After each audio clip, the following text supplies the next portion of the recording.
एका ठिकाणी एका परिसरामध्ये राहणारं एक नवरा बायकोचं जोडपं होतं।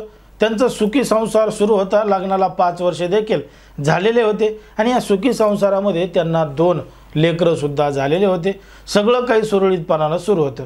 पण मात्र एक दिवस जेव्हा अचानक नवरा मध्यरात्री उठलेला होता, कारण की अचानक त्याला त्या ठिकाणी जाग आली। आता जाग आल्यानंतर जेव्हा तो उठला तेव्हा त्याने त्याच्या बायकोला पाहिलं। त्याच्या बाजूला त्याला बायको झोपलेली दिसली नाही। मग त्याला वाटलं कुठं पाणी प्यायला गेली असेल, बाथरूमला गेली असेल, म्हणून तो उठून काही वेळ त्याच ठिकाणी बसला। पण मात्र काही वेळ बसल्यानंतर त्याला बाजूच्या हॉलमधून वेगवेगळ्या प्रकारचे आवाज येऊ लागले। मग ते आवाज नेमके कुठून येत आहेत म्हणून तो बघण्याचा प्रयत्न करू लागला आणि तो त्या हॉलच्या दिशेने गेला।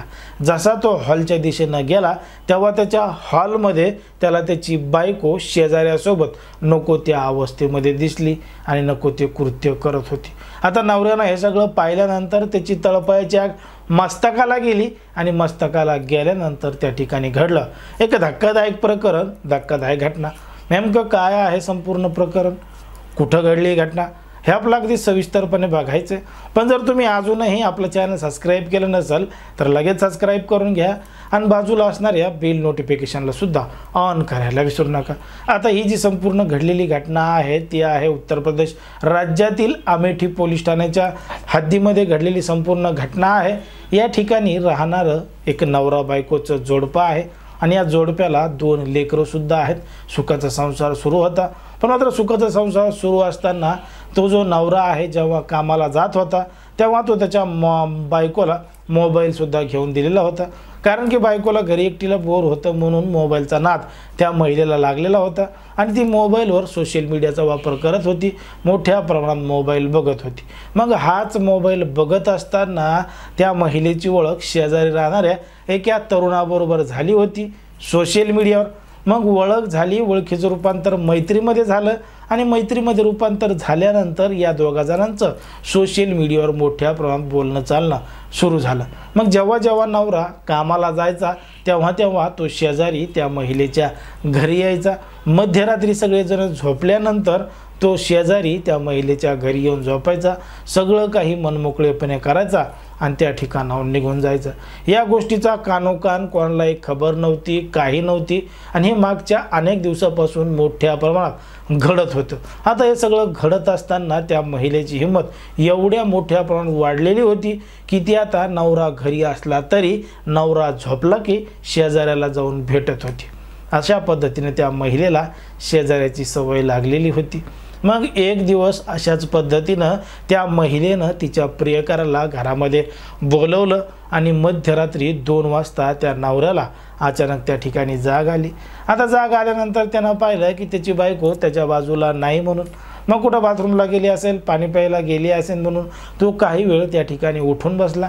पण मात्र जेव्हा त्याला हॉलमधून नको तशा प्रकारचे आवाज येऊ लागले तेव्हा तो त्या आवाजाच्या दिशेने गेला तेव्हा त्याला त्याची बायको त्या शेजारच्या तरुणाबरोबर नको त्या अवस्थेमध्ये दिसली। आता दिसल्याबरोबर त्याच्या तळपायाची आग मस्तकाला गेली। तो जोरजोराने आरडू लागला, ओरडू लागला आणि आरडत ओरडत असताना त्या दोघा जणांना मारहाण देखील करू लागला। पण मात्र ते दोघं जण मिळून त्याला हाणतील, मारतील, त्याचा जीव घेतील म्हणून त्यानं त्या ठिकाणी तात्काळ त्या हॉलचा दरवाजा लावून घेतला आणि पोलिसांना फोन केला, आजूबाजूच्या शेजाऱ्यांना फोन केला, फोन लावून लोकांना बोलून घेतलं, जोरदार आरडाओरडा सुरू केला। त्याच्या आवाजावर लोक पटापटा उठले, घराच्या आजूबाजूला जमा झाल्यानंतर काय झालं विचारू लागले। तेव्हा त्यानं सांगितलं की त्याच्या बायकोचं शेजारच्या तरुणाबरोबर कशा पद्धतीनं लफडं सुरू आहे हे सगळं सांगितल्यानंतर घटनास्थळी पोलीस आल्यानंतर पोलिसांनी त्या महिलेला, तिच्या प्रियकराला आणि तिच्या नवऱ्याला असं 3 जणांना सुद्धा मध्यरात्री चौकशीसाठी पोलीस ठाण्यामध्ये नेलं। मग आजूबाजूचे जे काही समजदार लोक होते हे सुद्धा त्या पुरुषाबरोबर पोलीस ठाण्यामध्ये गेले। पोलीस ठाण्यामध्ये गेल्यानंतर संपूर्ण प्रकरणाची तपास पोलिसांनी सुरू केला। त्या महिलेला विचारलं तेव्हा त्या महिलेनं सांगितलं की तिचं त्या शेजारी राहणाऱ्या तरुणाबरोबर प्रेम आहे। त्या दोघांचे मागच्या अनेक दिवसांपासून प्रेमसंबंध आहेत आणि ती त्याच्याशिवाय राहूसुद्धा शकत नाही. जेव्हा असं ती म्हणली तेव्हा नवऱ्याला एक मोठा धक्का बसला. पण मात्र तरीसुद्धा त्याला सोडून माझ्याकडे ये असा नवरा त्याच्या बायकोला म्हणला. तेव्हा त्या महिलेनं सांगितलं की ती शेजाऱ्याकडून गर्भवती झालेली आहे आणि गर्भवती झाली असल्यामुळं ती आता तिच्या नवऱ्यासोबत राहणार नाही. आता हे ऐकताच तिच्या नवऱ्याला एक मोठा धक्का बसला. तो तिथंच पोलीस ठाण्यामध्ये खाली बसला आणि खाली बसल्यानंतर त्याने एक मोठा निर्णय घेतला आणि त्यानं सांगितलं की आजपासून तू माझी बायको नाही, मी तुला सोडून देतो आणि मी तुझ्याकडून घटस्फोटसुद्धा घेतो, नाहीतर मग तुला घटस्फोट देतो. तू आजपासून तुझ्या प्रियकरासोबत त्या पुरुषाबरोबरच राहा, असं थेट नवऱ्यानं सांगितलं. असं सांगितल्यानंतर जे आजूबाजूचे जमा झालेले शेजारी होते त्यांनीसुद्धा त्या पुरुषाला पाठिंबा दिला आणि सांगितलं की योग्य निर्णय घेतला, बरोबर केलं. ती जर त्याच्यासोबत खुश असेल तर त्याच्यासोबतच तिनं राहिलं पाहिजे असं शेजाऱ्यांनी सुद्धा सांगितल्यामुळं त्या पुरुषाने त्या महिलेला घटस्फोट दिलेला आहे आणि त्याच्या 2 मुलांचा सांभाळ तो स्वतः करणार असल्याचं त्याने मीडियाला सुद्धा सांगितलेलं आहे. पण मात्र ज्या पद्धतीनं समाजामध्ये, देशामध्ये, राज्यामध्ये वेगवेगळ्या पद्धतीच्या घटना घडत आहेत, विवाहबाह्य संबंधाचं प्रमाण वाढत चाललं आहे, त्याला मोबाईलसुद्धा एक कारण आहे. कारण की मोबाईलवरच अनोळखी लोकांसोबत ओळख होते. जे आपल्या जवळ आहेत माणसं त्यांना विसरून जे आपल्या जवळ नाहीत त्यांच्या प्रेमात पडत आहेत. त्यामुळं या सगळ्या प्रकरणामध्ये मोबाईल हा सुद्धा जबाबदार आहे असं सुद्धा त्या जमा झालेल्या लोकांनी सांगितलेलं आहे.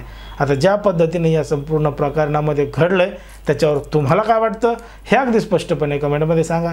कारण की कोणाच्याही भावना दुखवणं, कोणाचंही मन दुखवणं हा आपला उद्देश नाही. समाजामध्ये जे घडतं आहे तेच सांगण्याचं काम आपण ठिकाणी करत असतो.